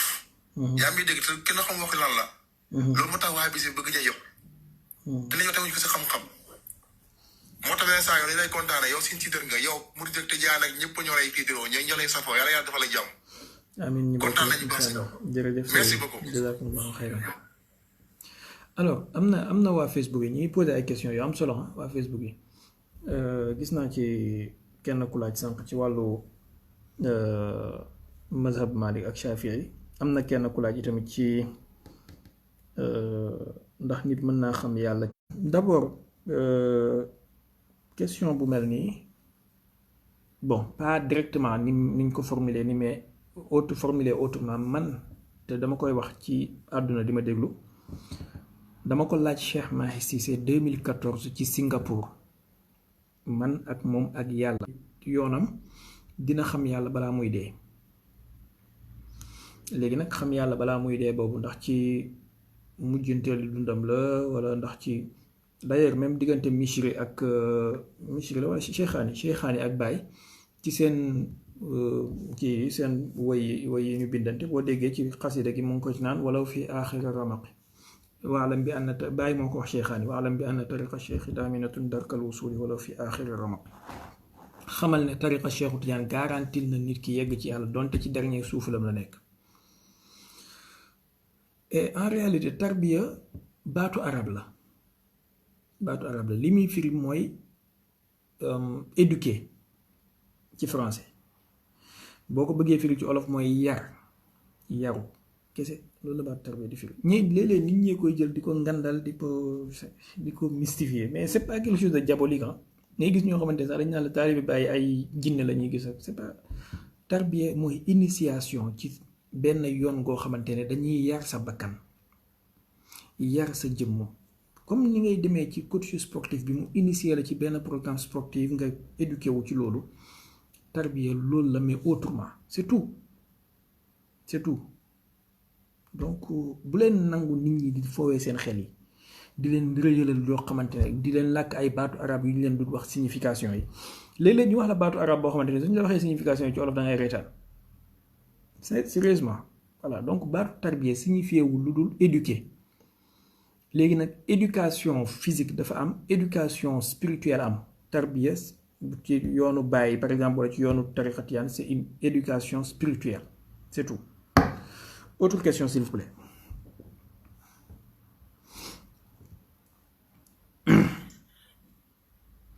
Allez-y sëñ bi jàpp ci une minute rek s'il vous plaît jàpp naa chrono allez-y. Waaleykum salaam. salaamaaleykum Cheikh Baye ñu ngi lay ziar. ziar tan bismillah. question bi ma amoon dafa aju woon ci wàllu naafeq jamono yonent bi. sallallahu alayhi wa sallam. damaa bëggoon xam sallallahu alayhi wa sallam damaa bëggoon xam yonent bi ñaata naafeq la fi bàyyi Médine te ginnaaw génn àdduna lan mooy taxawaayu naafeq yooyu waaw loolu laa bëggoon xam. bon première question bi wala première partie question bi mooy yonent bi ñaata naafeq la fi bàyyi bi muy génn àdduna wax dëgg yàlla mënuma laa jox chiffre bu exact que ne la nangam la ndax alxuraan ci boppam joxewul chiffre bu exact boo xoolee suratu tawba ci aaya 101 yàlla dafa wax ne wa mimman xawlakum min al aarabi munafiquuna wa min ahli al madinati maradu ala nifaaqi la taalamuhum nahnu naalamuhum sanuazibuhum maratayni donc bëri waay boo xamante ne yow sax xamoo leen ñoom ñëpp kon mënuma laa jox chiffre bu exact par contre ci xare Uhud l'an 3 de l'hégire Abdullah ibn Ubay ibn Salul yonent bi dafa génn ak junney nit Abdullah ibn Ubay ibn Salul fexe ba convaincre 300 personnes dellu ak ñoom Médine donc on peut dire 300 naafeq mais quand même ëpp nañu loolu parce que diggante l'an 3 de l'hégire ba l'an 11 de l'hégire bi yonent bi génn àdduna ay kii moo ci dox kanta ginnaaw bi yonent bi génnee àdduna lan mooy seen taxawaay mais dañuy des di nekk ay naafeq parce que yonent bi muy dund ñetti catégorie nit la daan dundal jullit bi ko gëm muxlisan xaalisan lillahi kooku jullit la saxaabi la ak yéeféer bi ko weddi catégoriquement kooku yéeféer la ak naafeq boo xam ne muzabzabina bayna zalika la laa ilaha haula wala ilaha haula xatama allahu ala qulubihim wa ala samihim wa ala absarihim rashawa donc dafay des di nekk naafeq à moins que mu tuub wala mu tubbi mais dafay des ci li mu nekkoon voilà fi qulubihim maradun fa zaadahum allahu marada ndax yaakaar nga ni ñoom ñoo xay njabootu yonente bi sallallahu alayhi wa sallam sallallahu alayhi wa sallam du rey njabootu yonent bi kese waaye bu doon loolu kese la xam nga mooy mu oyof waaye inventé ay xadis dugal ci lislaam ak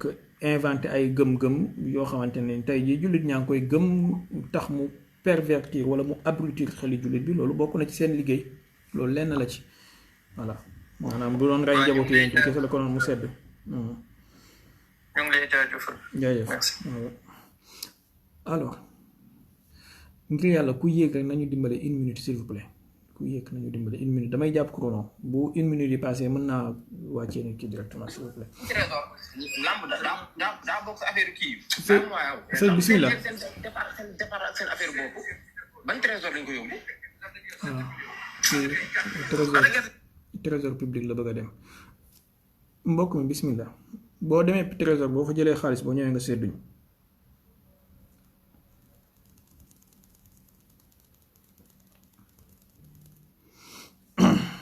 gars yi dañuy nekk am problème mu àdduna nga taxaw di wax waxi trésor sëñ Ba Ousmane bu Baba bismillah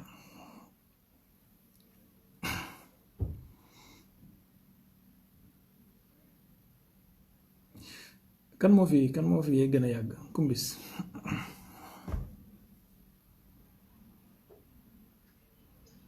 salaamaaleykum. aleykum salaam wa rahmatullah.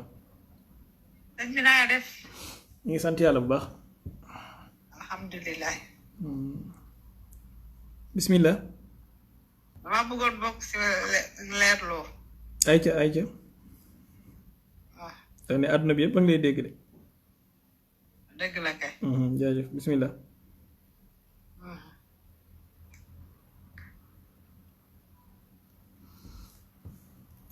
d'accord alors Mohamed Mahi Ndiaye.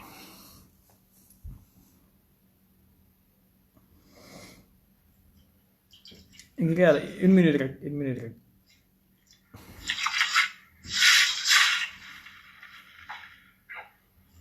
salaamaaleykum wa rahmatulah.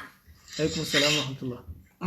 Mohamed Ndiaye bu Cheikh Mahi invité naa la Amérique ba léegi ñëwoo ko. yónnee góoma invitation soo ma yónnee rek ma ñëw. kon léegi ma ñëw incha allah. incha allah. Cheikh bi yow man li ma bëggoon participer ginnaaw bi ñu la santee gërëm la bu baax a baax di ñaan yàlla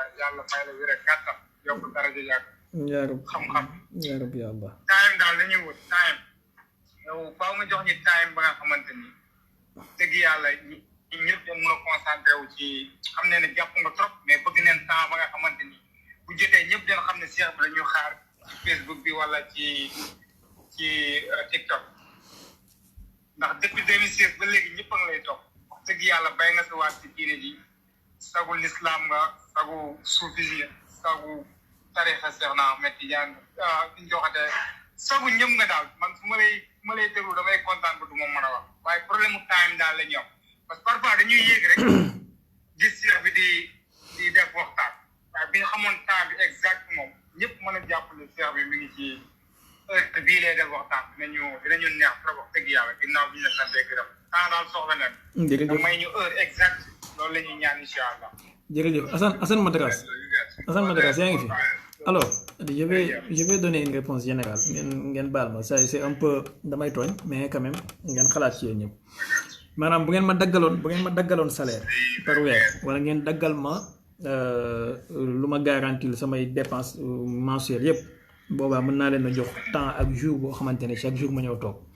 mais s'il vous plaît dafa am loo xamante ne ni dafay métti wax dëgg yàlla bëgg naa ko dafay métti mais responsabilité yi dafay yokku jamono dafay gën a xat donc am na yoo xamante ne même bu ko nit ki bëggee day métti te dafa am lu ma warloo ak samay étudiants yi jàngee ci alminhaj du ma mën tout le temps di kii trop mais live yi moom par samedi la daan am te samedi boobu moom moo nekk ba léegi samedi ci ngoon gi diggante 16h wala 17h danañu def live dimanche kazalika guddi gi bu ñu ko jot bi mayee danañu def live maintenant ñaanal leen ma wala ngeen xool ngeen xalaat ci li ma wax bis bu ñu demee ba am cadre boo xamante ne dinañu mën a permettre ñu mën a jàngale sans pour autant ñu xalaat suñu dépense su suba wala ñu xalaat suñu dépense mensuelle boobaa ñu jàngale est-ce que xam ngeen ne bokk na ci li ñuy fustiger nii li ñu doon wax sànq maanaam ñi gaa yi dugg ci n'importe quoi di wax ay waxu dof bokk na ci li leen ci dugal bëgg àdduna ak ragal ñàkk parce que nit ki dafay toll foo xamante ne war naa dundal boppam war naa dundal ay soxnaam bu dee am na soxna war naa dundal ay njabootam et loolu bu ko amul te amul formation bu ko permettre mu am liggéey lu muy def mooy dem commencer dugg ci jaayam nekk bu xaaba wala nangam ak nangam wala dem dugg ci télé ak rajo yi di wax ay kii wala dem ci gàmmu yi di wax ay kii pour voilà parce que mentalité nit ñi jàpp nañ ne kuy wax ci diine rek da ngaa war a toog ñu lay sarax ganaar bu xonq ak guro gu weex ak ñetti këyitu tabax am na ku fi dugg sànq ne am na benn waay boo xamante ne ingénieur la ci en télécommunication te nitu diine la man dama gëm ne nit ki mën na nekk président de la république nekk directeur banque mondiale nekk directeur FMI nekk directeur whatever te du tee mu nekk nitu diine voilà donc bu ñu valoriser wul loolu man tooguma fi pour kenn di ma sarax ginaar ko weex ak guro bu xonq dépassé naa loolu du sama yoon tooguma fi pour dem ci benn gàmmu di tàllal di wax lu neex nit ñi pour ñu may ay 1000 francs ay 200 sama dépense mensuelle dépassé na quotidiennement dépassé na loolu voilà donc il faut ñu valoriser mbir mi bu ñu ko bëggee parce que tey jii soo demee pour jàngi science wala nga dem pour jàngi comptabilité nga war a dugg ci benn école de formation di fay létt sax ak togg ñu koy jàng dañuy fay lu cher pour jàng ko pourquoi kon boo waree jàng diine nga ne da ngay fay 1000 francs wala 100 francs te kuy jàng létt sax wala kuy jàng togg wala kuy jàng pédicure ak manucure pour ubbi salon boo paree da ngay fay lu cher donc il faut ñu valoriser li ñuy def damaa créer plateforme bu tudd alminhaj da ngay fay inscription da ngay fay mensualité bu la ko jaralee bu la ko jaralul bàyyi ma koccal ak ñi nga xamante ne ñoom ñoo fay jàng après sama temps su ma amee lu ma ciy def may la ci live su ma ko amul wax dëgg yàlla bul kii parce que ci loolu laay gagner sama dignité ci laay garantir sama dund dew ma ci buntu kër kenn taxawuma ci benn télé di wax lu ay wax dof dew ma ci benn site internet di wax naan damay faj ndigg luy metti ak poxotaan buy xasan te xam naa ne bis bu ngeen ma ci gisoon yàlla tere yéen ci seen bopp da ngeen ma bàyyi donc dañuy war a jàppalante ni Assane Madras di demee Chine di liggéey man noonu laa war a liggéeyee man tamit pour gagner sama dund ba nga xamante ne su ma koy wax li yàlla wax ak li yonent bi wax du ma xalaat sama dépense suba Idrissa Seck dafa am benn wax bu ma mës a dégg mu wax ko bokk na ci wax yi ma gën a neex yu ma mës a dégg ab politicien sénégalais wax ko mu ne bi ko Ablaye Wade waxut ma ko man mais daf ko wax ma dégg mu ne bi ko Ablaye Wade ne dafa bëgg mu ñëw nekk directeur de campagne am daf ko ne du ma nangu li nga ma wax tant que garantiruma ñaari mbir benn bi mooy ma am une bonne formation académique ba nga xamante ne su ma lay jox sama idée du ma la wax ay waxu dof ñaareel bi mooy ma garantir sama indépendance financière ba nga xamante ne su ma lay wax li ma xalaat du ma xalaat sama dépense suba maanaam dama la koy wax tout en étant indépendant voilà man tamit loolu laa bëgg maanaam man ñaanuma yàlla toog di leen wax ci diine di xalaat li ngeen ma war a jox pour may wax lu leen neex li may wax kum neex baax na kum naqadi salaamaaleykum su ma paree fay sama live su ma nit mën na maa bëgg a gis at mu të nit mën na bëgg a jokkoo ak man at mu të at sama WhatsApp fi mu toll nii 72000 messages moo ci nekk juróom-ñaar fukki junne message ak ñaar xaw ma fan laa koy tontee sama telegram waxaalewu ma ko voilà yéen ñi may jéem a jot xam ngeen ci dara donc il faut ñu jàppalante mais bu fekkee bu ma ne la kaay fay 10 000 francs wala 25 000 par weer nga gis ne dafa jafe dafa métti ba pare nga bëgg chaque jour Mouhamed Mahi baal ma waxuma ak yow mais damay wax de façon générale je sais que tu comprends nga bëgg chaque jour ma ñëw taal sama live toog mais finalement fan laay mujj ku bëgg listixaar ñëwal jox ma 5000 ma listixaaral la defuma ko voilà fajuma ndigg luy xasan fajuma poxotaan buy xasan fajuma bopp buy xasan jaayuma ndoxum siti jaayuma garabu góor ab néew kàttan defuma ko defuma ko xam-xam laa jàng dama am ay licence ak ay master dama sonn dama jàng université dama fay maanaam jënd benn téere jaraloon na ma jugee Rabat ba Tanger pour dem uti benn téere benn téere léeg-léeg daf may jaral dagg bi avion duma ko def ba pare ñëw toog fii chaque jour di wax lu ñorul lu ñorul dafa am fu ma teg sama bët man samay référence mooy Imam Hassan Cissé Cheikh Mahi Cissé ñoom Maulana Chérif Ibrahim Saleh ñoom Oustaz Barham Diop ñoom laa teg sama bët et pour ma mel ni ñoom il faut ngeen dimbali ñu ñuy dimbalante voilà mais pas ngeen bëgg ma wàccee sama kii ba toll ci Masamba ak ma dem ba bu ko defee ñi naan Cheikh bi kat 1000 francs ngi nii jàpp ci maam ak loolu quand même wax dëgg yàlla. alors ngeen baal ma wax leen benn affaire am na loo xamante ne jamono ay nit proposé nañ ma ko mais man maa ko bañ maanaam proposé woon nañ dem ba su ma nit invité sax il faut mu fay d'abord pour ma soog a dem parce que on a trouvé que nit ñi dañ lay invité ci seeni programme wala ci seeni télé nga lakk sa essence dem et voilà am na ñoo xamante ne buñ leen def loolu te yow boo fa demee xam-xam bi nga fay wax ñoom ñeneen ña ñuy jox enveloppe yu diis duñ fa wax xaaju genn wàllu loolu duñ ko fa wax donc voilà en quelque sorte il faut ñu dimbalante quoi mais yàlla baax na quand même yàlla na yàlla def tawfiq insha allah en tout cas sëñ Mouhamed Mahi bismillah ubbil sa micro s'il vous plaît. Continue.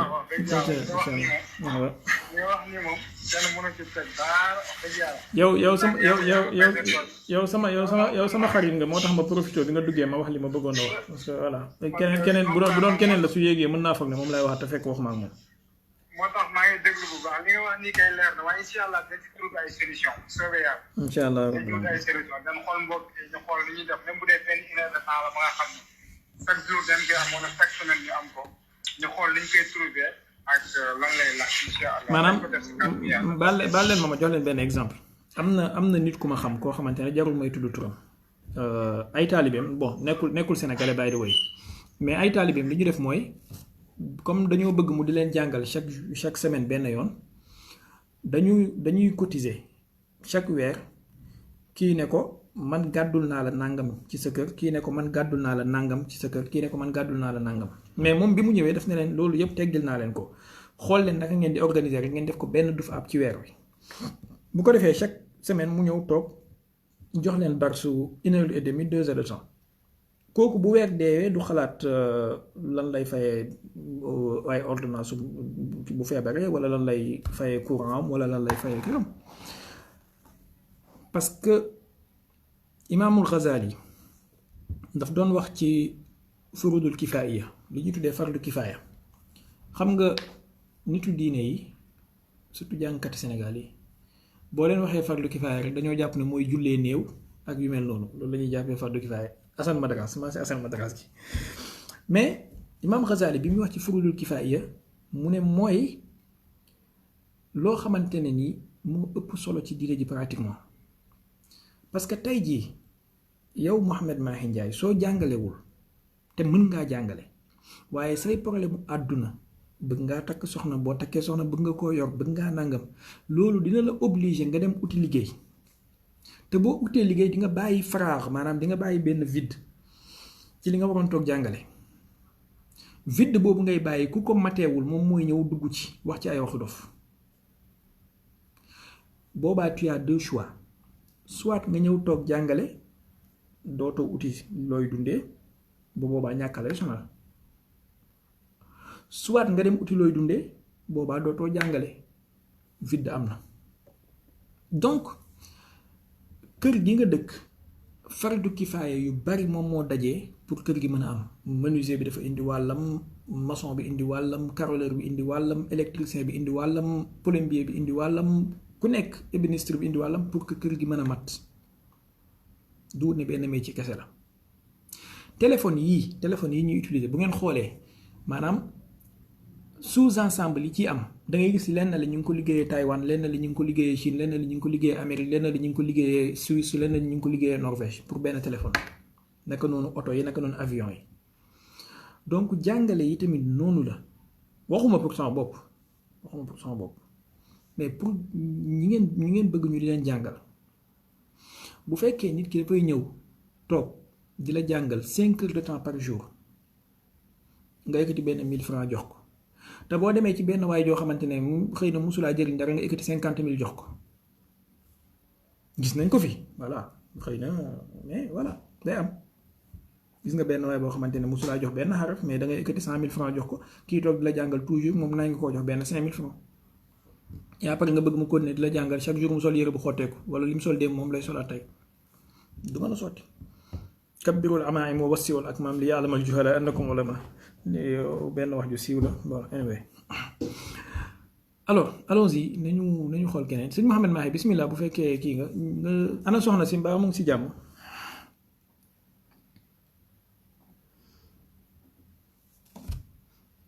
donc mën nañu jël keneen son excellence bismillah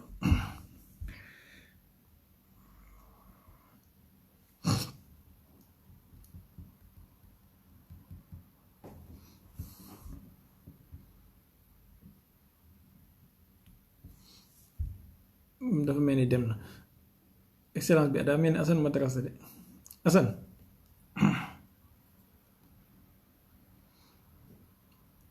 bon maa ngi lay jéem a kii mais jëlul mën nga envoyé waat est-ce que duñ daaneel parce que guddi na de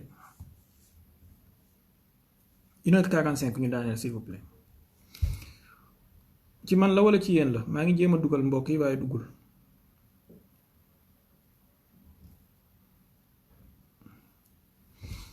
peut-être ci man la je sais pas je comprends pas waa Facebook yi dafa mel ni am na ko envoyé woon demande je sais pas ndax mu ngi ci ba léegi dem na nañu daaneel ba beneen yoon insha allahu taala allahumma allimna wanfa'na bima 'allamtana wa zidna ilman yanfa'una allahumma inna nastawdi'uka jami'a ma qara'nahu hatta turuddahu ilayna fi waqti ihtiyajina ilayhi bon dafa mel ni connexion moo am problème donc c'est parti comme ça excusez-moi à la prochaine insha allahu taala ba beneen yoon assalamu alaykum wa rahmatullahi wa barakatuh هنيئا لإبراهيم لاح هلال بدا للناظرين جماله